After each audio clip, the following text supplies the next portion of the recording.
Flipping heck. It's another episode of Stromberg Carbs on a Stag. I hope you enjoyed the first episode on stripping it down and fault finding. And in this episode, I'm going to put my teeth in first.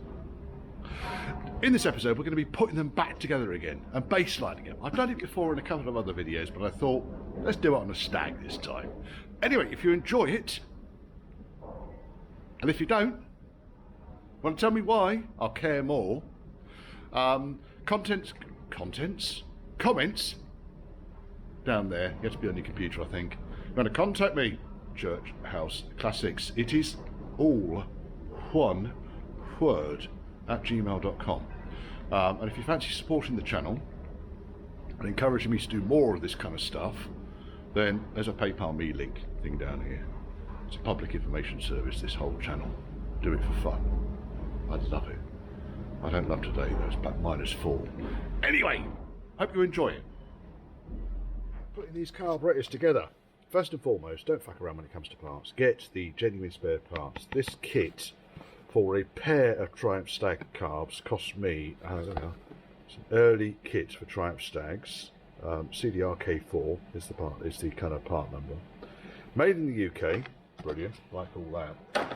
And it came in at just about 120 something quid. They're available. So you can go to places like Berlin, Southern Carbs and so forth. I bought this off a chap. I know it's off eBay, but he's a specialist in carburetor parts. Gave him a call and he posted this out really quickly. Really comprehensive kit. There's a couple of things, however, it doesn't include. It doesn't include the jets, because they are, you know, various kind of different things. It doesn't include the star washer to hold the adjuster inside the Dashpot. What else didn't it include that I was quite surprised about? No, I think that was about it really. Those two things. It comes with brand spanking new diaphragms. Look at these. Nice, eh? So that's going to go on. And it comes with a world of little bits and bobs, including needle valves. Oh yeah, the other thing it didn't come with is anything to service these. It also comes with a very, very nice little instruction sheet. Although most of the stuff is actually in the Stag Owners Club manual, but there are instructions on how to do these. I've done it in one of my previous videos. Thank you very much, Grampian Stag's website, for your advice. The blower's on in the background, I'm afraid, so you're going to have to put up with a bit of noise. Now, applying this service, it's not a service kit. Applying this rebuild kit is actually pretty straightforward. I've done the easy carb already. There he is. That's the passenger side carb. It's all in place.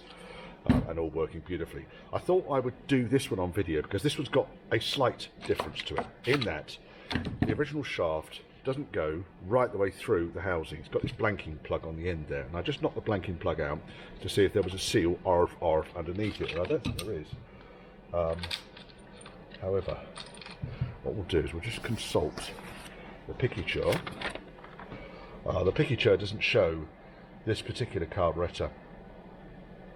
It does show all of the O-rings on the temperature compensator, which I'll go through in a second. Right, so you've seen we've already stripped the thing down. I'm leaving the float chamber on it because I don't want to bend the two pivots that the float hangs off, so just put the float chamber back on temporarily. We'll pull the old shaft out. Sorry folks, very infantile. Take the spring. Leave the whole thing on the bench because we need to kind of use that as a reference point when we're putting the new one together. Now, in the end here, we've got the bush.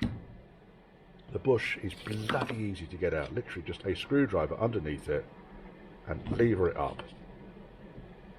And you will see, it's coming out, that basically, there we are. That's the bush come out. That's the remains of whatever it is that should have been sealing this end of the carburetor. As you can see, it's thoroughly worn out. Now, I have a feeling that someone has rebuilt these carbs at some point in the past and decided not to replace this little bush. Look at that, it's brittle. Actually crumble it up into powder. New ones, look at that, little rubber ring on the inside of it. All I really do is just clean around the housing, make sure all the crap and everything's gone. It has. And the reason I had to take that bung out, by the way, is because my method of putting these bastards in is as such. Literally position it in there, put a screwdriver right the way through. No, that's not big enough, that one. It's that one big enough. This one. This is the one I used. Or was it that one? The key thing is that it goes in nice and level. Oops. Seal. Arf. It's popped out of that one. Then we position that on there. Right now, I think, because the trouble is I've got a fuel line on this one as well, which is I didn't have on the other one.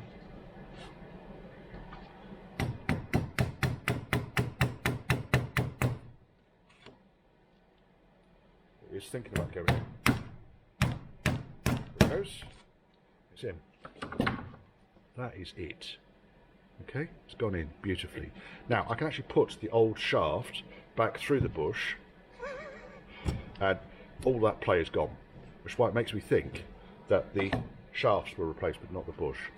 Now what I'm a little bit challenged about here is there doesn't appear to be anything at this end at all, just that plug and a load of old fuel and oil deposits. There's nothing in there, there's no O-ring.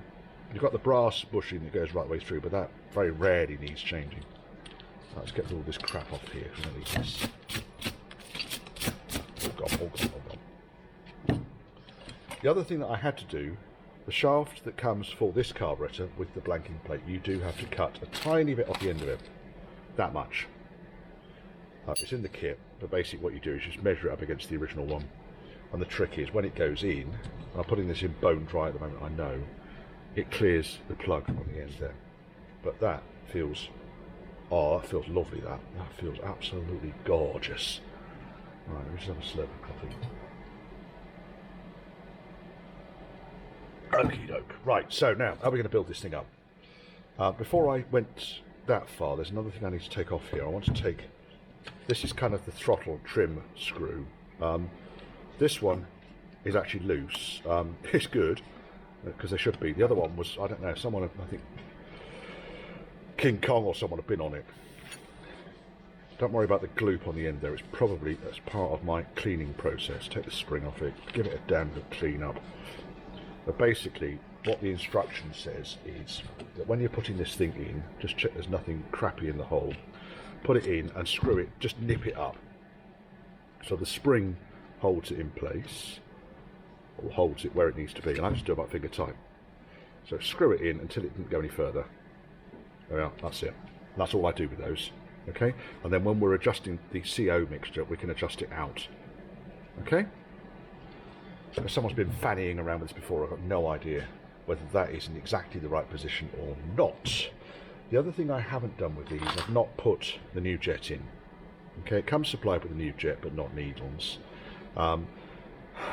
It's a tricky one, really. These are going to be pressed in. They're a pain in the arse because they've only got to go down a specific amount.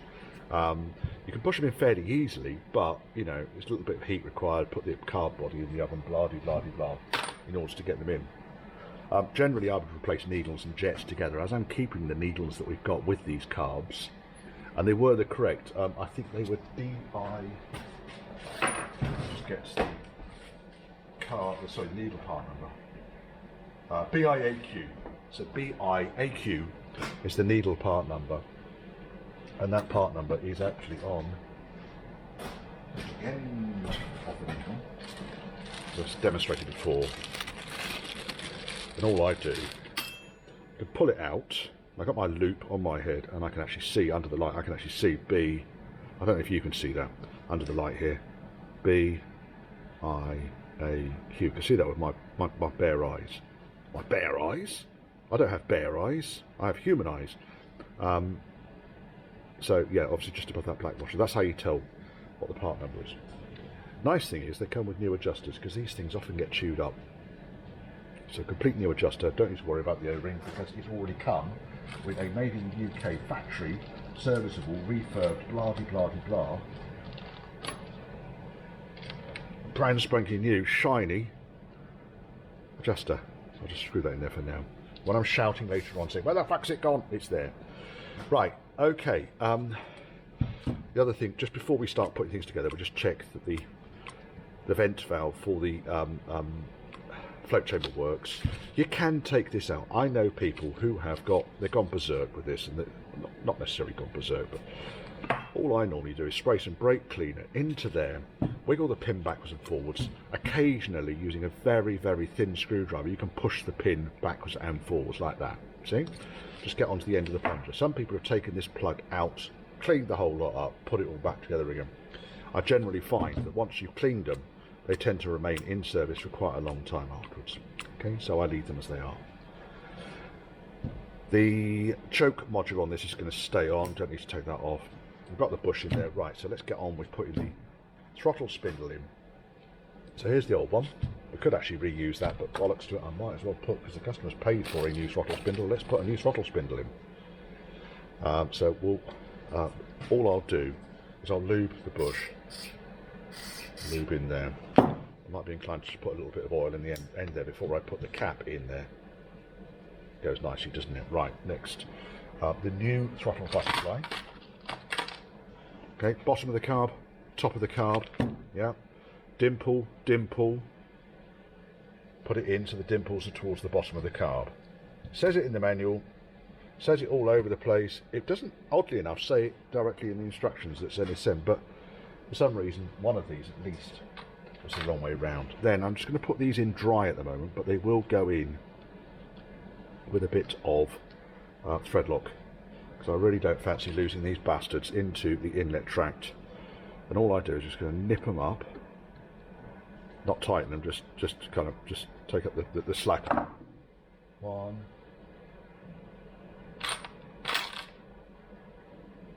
and rumbly tummy 2. Done that. Okay, and then we can get a feel for the throttle. Feels nice, got a good kind of feel to it. Let's put all the spring and shit on it now. So this is all pretty straightforward because you've got the old linkage. That bit is the bit that goes up, so it actually goes that way up. Not sure that's on the right way around. It is on the right way around. Right, okay, so while I'm doing the nut, which is already pre-loosened, we'll take that off, we'll take that off, we'll take that off, we'll put that on, that goes on there. Then what we need to do is rotate this around to put some tension on it. Sometimes it's easier to actually just tension it. Oh. How did I do this last time? That needs to go like that. I think I did it without the butterfly. See, even I make this. It's a beginner's mistake, chaps. Beginner's mistake. Right, now, let's put that back up there.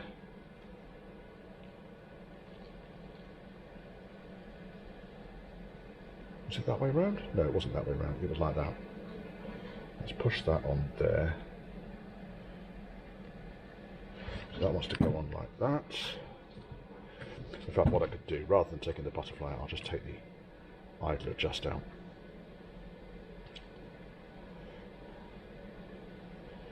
It's the idle speed. Screw can come right out. We'll put that on there. That's the way round it should go. And then we will position that around, past, open throttle, and over the top. There we go. It's on. Didn't have to undo anything else. Now we've got a nice, snappy throttle with a throttle spring on it. Okay, that's that bit. We'll put this lever on here, which is for the connecting rods. Use a nice shiny new washer because these things tend to flatten out with age. It probably could reuse it, but I've got a new one. I'm going to use the new one. Fucking listening, bastard. Right, and then we've got the nuts behind the camera. We'll lob him back on. Bear in mind we haven't done the throttle and screws up yet, but I wanted to get a bit of a spring and a zip to it before we kind of got too berserk on it.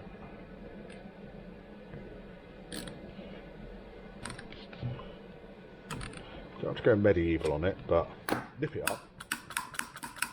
Nice! Right, put the throttle screw back in before I start shouting about where's the fucking throttle screw gone. Idle screw, sorry. Talking bollocks today, Richard, aren't we? We are talking bollocks. It's a Sunday. Sunday, it was supposed to snow yesterday and it didn't. This might go in. It is going. Oh, there we are. Let's just put him down a little bit.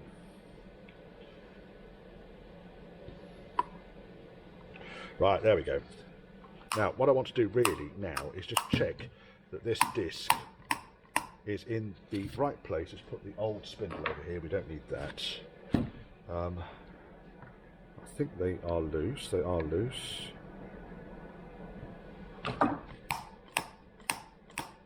Right, let's take one out. Bit of thread lock. Or a lot of thread lock. These these screws haven't got the split in between them. They've got some sort of hole in there, which I guess you put a centre punch into, but I will investigate. Right, thread lock and in.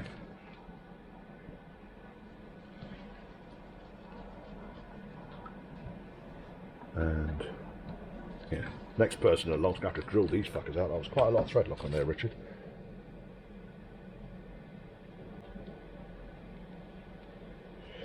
And thread lock. And in. I don't generally thread lock anything else on these carburetor bodies. It's only those two screws on the butterfly, because the consequences of those coming out isn't very nice.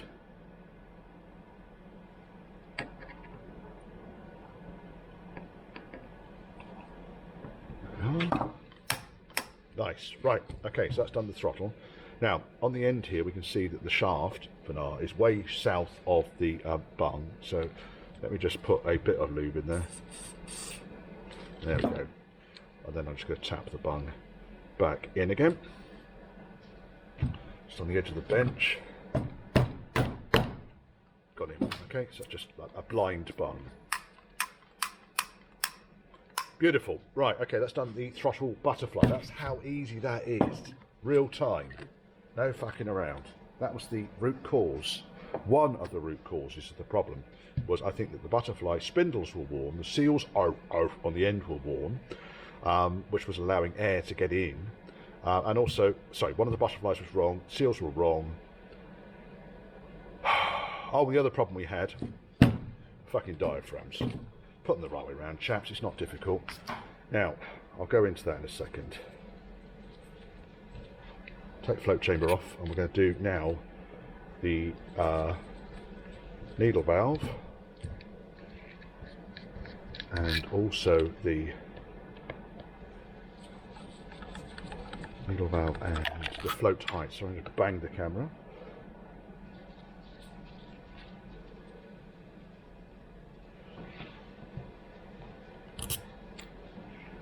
Dun dun dun dun dun.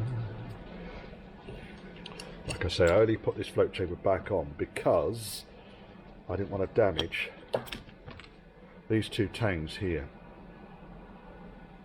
Incidentally, make sure that they are peened over. So you've got two little alloy stubs there that attach this metal bracket on. I've had one carburetor where it was never peened, and that caused me some difficulty. Now, let's have the new valve first of all. We'll screw him in with a washer. There's the washer. So he goes in. That's the fuel inlet pipe there, you see. That goes in.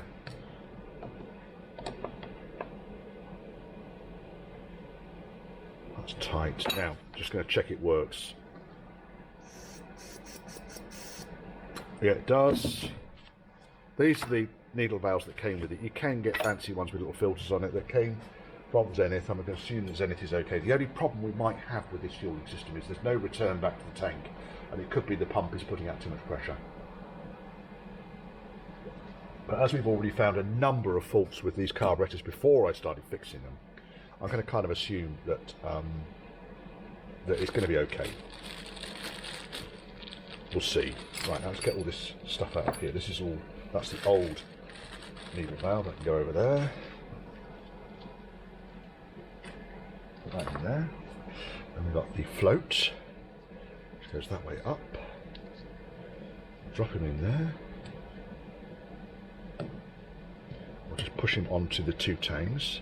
Oops, what have we done there? Haven't quite lined it up. There he is. He's in. Great. Next.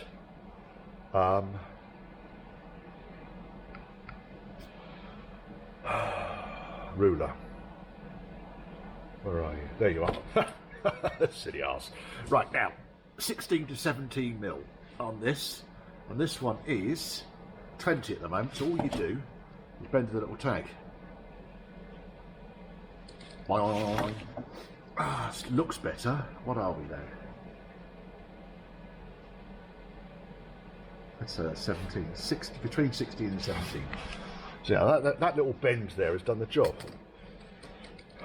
Right, next thing I need to do in here, before I put the float chamber back on, is in the bottom, and I don't know why they did this. Originally on Stromberg's, the adjuster went through the base of the float chamber and it adjusted the jet up and down rather than the needle. This is the original kind of, but rather than kind of just making new, they must have made like billions of these fucking things and then just designed a bung to go in there. So I think that's the reason why. Now there's 4 tangs on here. If one of the tangs is missing, get rid of it. Just get a new plug. Because you really don't want fuel flooding out into your bloody engine V, because you've got a dodgy bung. Now, having done one of them, you can see it's starting to lift there. What sometimes happens is you can actually lift up one side of it, because they're a pain in the arse, and I'm worried about the fragility of them.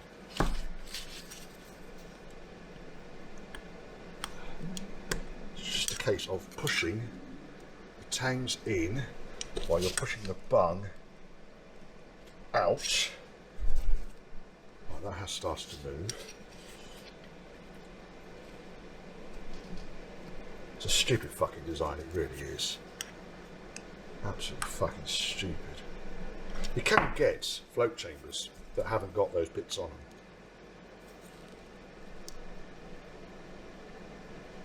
Because I'm fighting also against the O-ring, which I'm going to show you in a second, that is wedged in here. Right, one of them starts to go, 2 has started to go, this one next. That one's going, and then this one. So it's a bit in the shade, folks.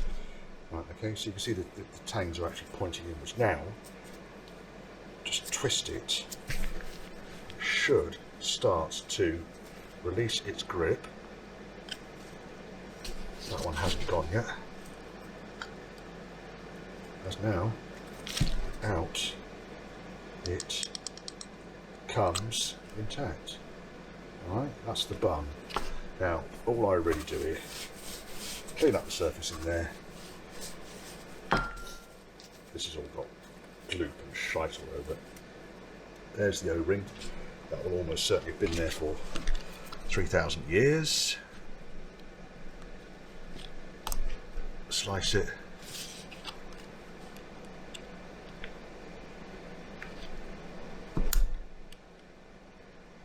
Brittle as fuck, this thing.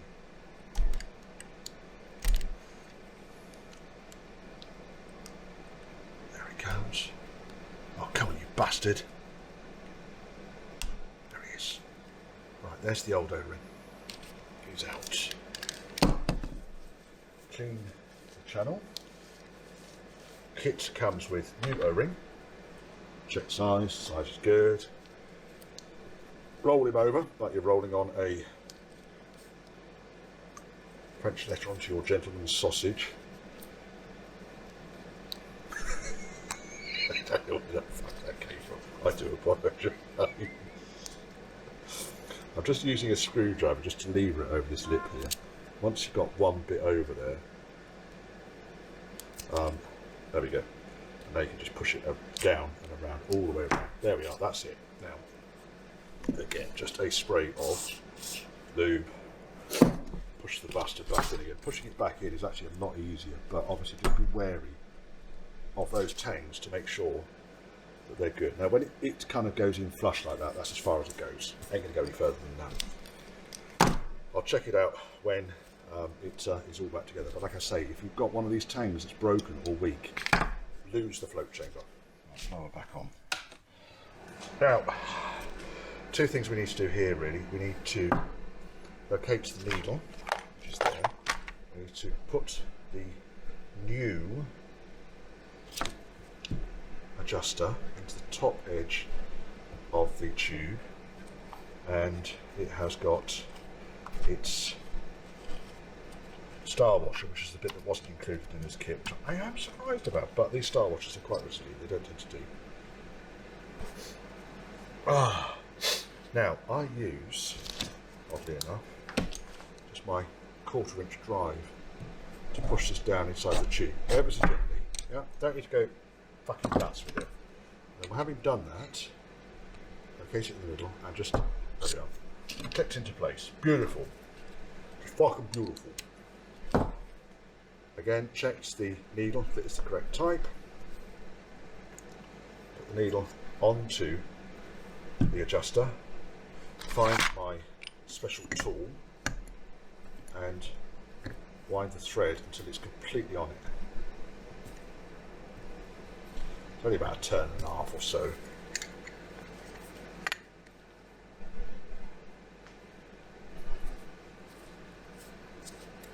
Right, sometimes you just need to push on the needle.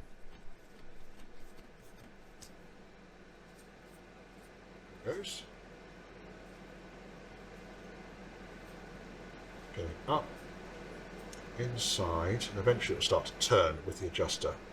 Then, when it's in and turning with the adjuster, then I will locate it up against the hole for the grub screw and put the little grub screw in. I don't thread lock these in. Please don't thread lock these fuckers in. Next person down the line will not thank you for it. Like I say, the only thing I thread lock on these things is the butterfly screws. Right, now that's in there, it's not quite gone round far enough. There it is. So you can see the end of the grub screw is now in there, which is good. Just nip him. He's not going to come out of there because there's nowhere for him to come out. Right, now having done that, I'll wind the adjuster back until the shoulder of the needle is level with the bottom of the dashpot here, the piston, whatever you want to call it. And I do both carbs exactly the same, and that's the base point. So that should be running a fairly lean mix. So really from this point I'll be looking at richening it up. Okie doke. Next, slurp of coffee. Where is it? It's there.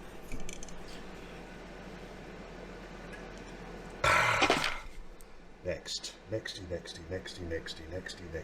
face. Now, there's another new diaphragm. I'll put the old diaphragms in the bag and go in the glove box of the car. There's probably nothing wrong with them, just hang on to them. But if we've got new ones from Zenith, we might as well bloody use them, no? They can go in there. Customers can have those. Right, now, as I said, there's a bloody great big tag on the bottom of this thing, and there's a bloody great hole there to receive the bloody great tag. Make sure the bloody great tag goes into the bloody great hole, otherwise it won't work properly. Okay, having done that, you need to get the ring finale. Don't know why I said finale. Drop the ring in. There we are. So a couple of screws again. I don't thread lock these. I'll turn this over in a second and I'll demonstrate why I don't want the thread locking these in. Got too much thread lock on these little screws, and they are an absolute bastard to get out. And while I have done it on the throttle butterfly, there's a fair chance that if you're going to replace the throttle butterfly, you're going to replace the spindle at the same time. So drilling out a screw on a throttle butterfly is not an issue. Drilling out one of these bastards when you need to replace a diaphragm is an issue. Now, although there's holes on the bottom of this, these screws do not go through those holes, and I think that's an important design feature, that neither screw goes through those holes. That's another reason why I tend to just nip them up rather than thread locking them.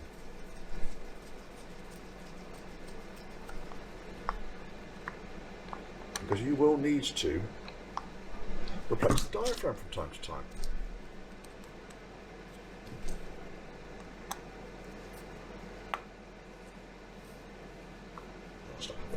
I wonder if that's the one I have. That's going to go. Of course, it's too long. You have to shorten it. It's obviously a blind hole. I thought they were through holes. Yes, it is a blind hole. So I'm going to shorten that by however much the other ones are. So give me a second while I go and cut a bit off that. So how far do we need to go down? Down to, we say about there. Right, let me go do that. Of course, I did not use an angle grinder just to cut that off because my hacksaw blade broke yesterday and I forgot to bring new ones with me. So no, I did not use an angle grinder to shorten that screw. Fucking knob. Right, okay, probably no need for that profanity, Richard. So people keep telling me. Right, okay. Two different types of screw in here, two different types of heads. So one's posi and the others are Phillips. Tough, it's the way it goes. Sorry about that, folks. But at least we can get it in there to the correct fixing and not a self-tapper. Quite why, I just don't know. It's spare. Well, what's the screw? So let's put a self-tapper in. Let's put a self-tapper in there. Now, you'll see, again, the needle is bent downwards on this. So you've got a bloody great big tag on the diaphragm, and you've got a bloody great big slot on the top of the carb body. So make sure the two line up, will you? Okay. Bloody great big spring. And bloody great big Dashpot top. I'm just going to take the plunger out. On the bloody great big Dashpot top, you will notice there's a casting line. Casting line and casting line need to match up. Now, next comes the tricky bit that a lot of people seem to flounder on, including myself on one occasion. And that is that it puts the screws in loosely and makes sure that the piston actually goes up and down inside the carburetor. Oh, I forgot to put the tag on it as well. Let's put the tag on. Where's the tag? There's the tag. So we're taking the screw out again to put it back on again afterwards. Matched carburetors, these as well. La, la, la, la, la. You can clean the top of these up, by the way, if you wanted to, if you so desired. Clean the tops, these Dashpot tops, with a bit of steel wool. They come up beautifully. I'm not a big fan of really shiny engine bays because I've got enough problems between the car, let alone the engine. Right, now, so basically what I'm looking for in here is to check that the diaphragm actually pops up and down. And here it's already stuck, possibly because I have had it before now. Let's put a bit of lube down there.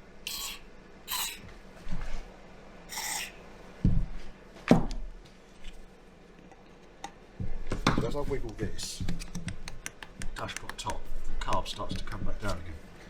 Now, the reason I do this is because I actually had the one that I had this problem with.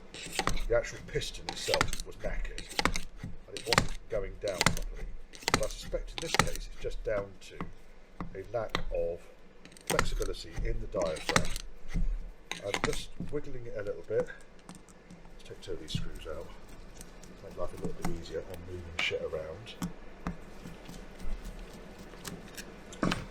So really what I'm looking for is when I push the piston up, I want it to come straight down again. And it don't. So why are you doing it? Because if it ain't, then there's something wrong with it. loosen those two off. All right, let's drop down a little bit.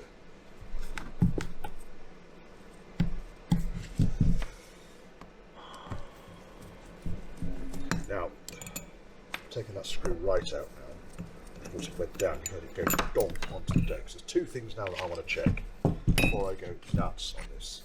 I want to make sure, first and foremost, that this thing, when it goes into there, slides out. So we know that the interface between the top and the neck of the piston is good. The next thing we'll do is we'll put the piston down into the block.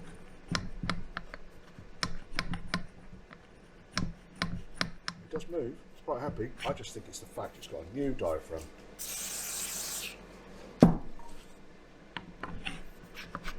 Let's line up the lock and the tag, spring back on, diaphragm top on.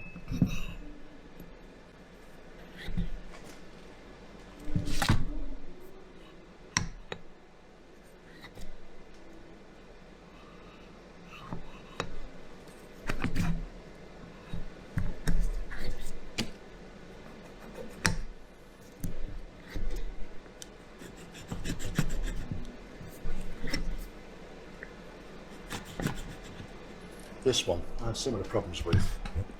This is the other side. You see it does come down, all the way down. Okay, so it did take me a little while. I think it's just down to the new diaphragms. It does want to think about it. Let's put the screw back in. I'm not going to worry about the tag for a second. Let's just get a couple of screws in. Nipple.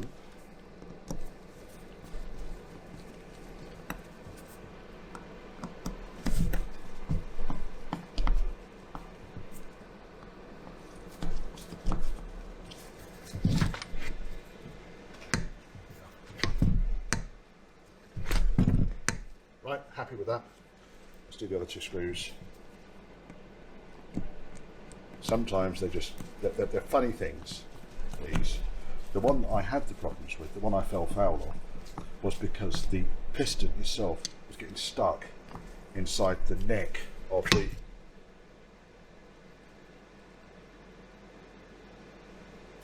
that didn't quite come down, that was working just then. Let's loosen that one off. Turn it up.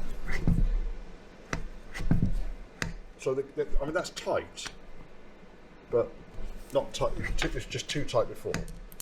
So you just need to make sure that when you're putting the Dashpot top back on, you don't go fucking nuts with it.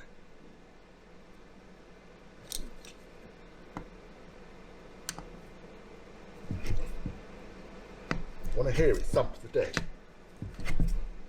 Like that. Let's put that back on. It's 3/8, wasn't it? It was.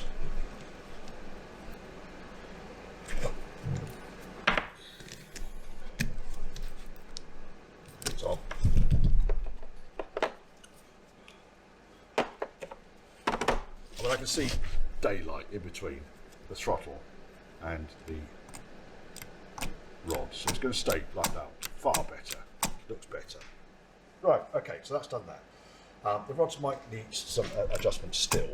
Right, let's have a look at these temperature compensators now, because I think that the carbs are where I want them to be. I'm happy enough with that. Chokes.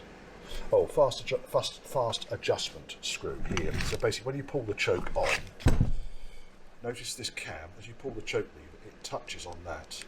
Now, I think that is far too close. I think this is screwed out too far, but until we know what's going on, then as you push the screw, as you pull the choke out, you see it's opening the throttle, and it gives you a fast idle. But really you want your fast idle to be somewhere between 1,000 and 15, well, on an automatic, between 1,000 and 1,250, I would have thought. And to be honest, most stags, they're not used in the arse end of winter, so I'll see, I'll adjust that one. It's not really a problem. It's not a problem. Nothing's a problem, Richard. Nothing is a problem. Right, I'm happy with those. I think that they are where they need to be. Let's now have a look at the that needs to come out of there. Let's spare one of those that I've got. That needs to go in there. And where are we? These little bastards. Now, they're actually pretty easy. go and set them up at home, but in a nutshell, what you basically do is by turning that screw with a 3/16 socket, you adjust how far up and down the plunger goes. But before I go anywhere with these, let's take it apart and I'll show you what's actually inside it. I have done a video on this before, but because these are both at different settings, so we'll undo the adjuster nut completely. It comes off.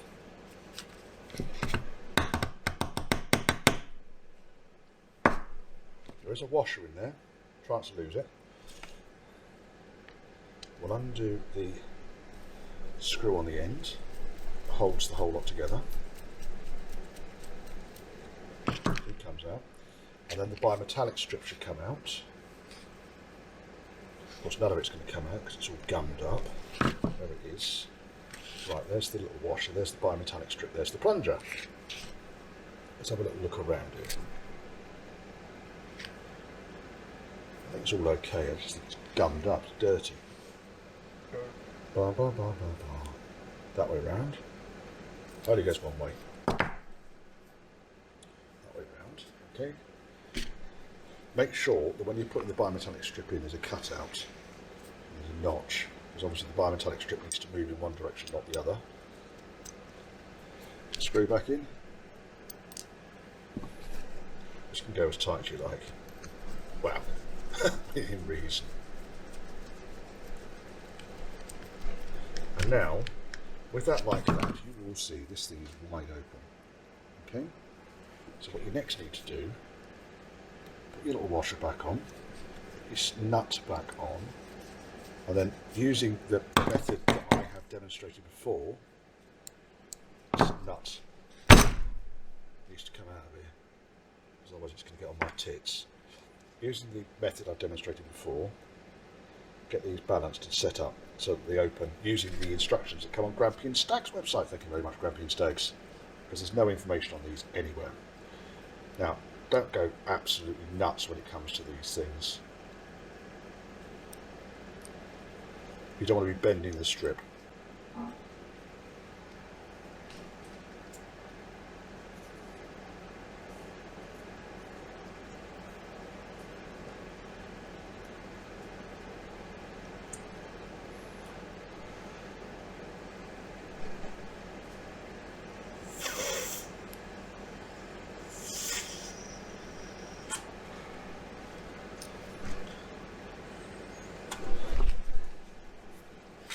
I'll do this one the same, and I'll double check them at home.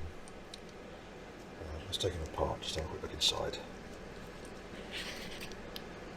And then these can go on, and we are done. We can tune up the carbs.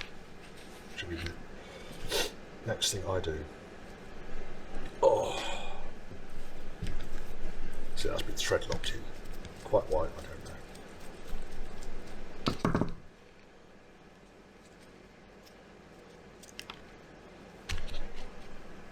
Fucking thread lock on there.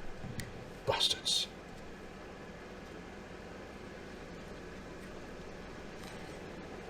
There's a little washer. There's a bimetallic strip, and it's straight, which is good news. A lot of crap in there.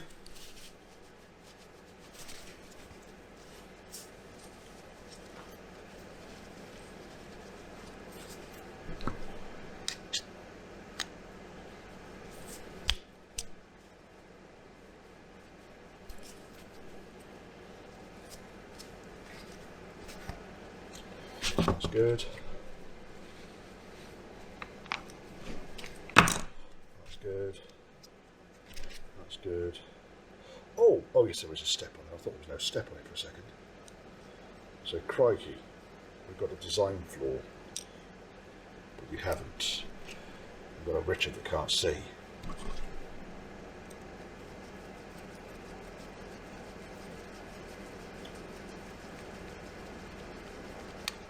That goes back in, nip him up,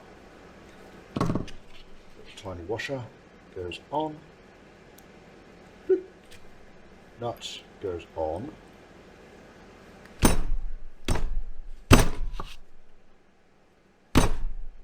bastard, it's going to fall out, so actually baby little nylock.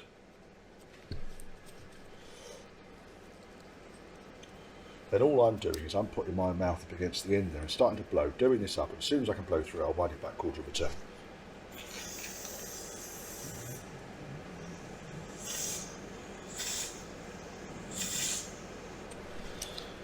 And then these two are exactly the same, and I'll go and see if they perform exactly the same in the pan of boiling water when I get home. And if they do,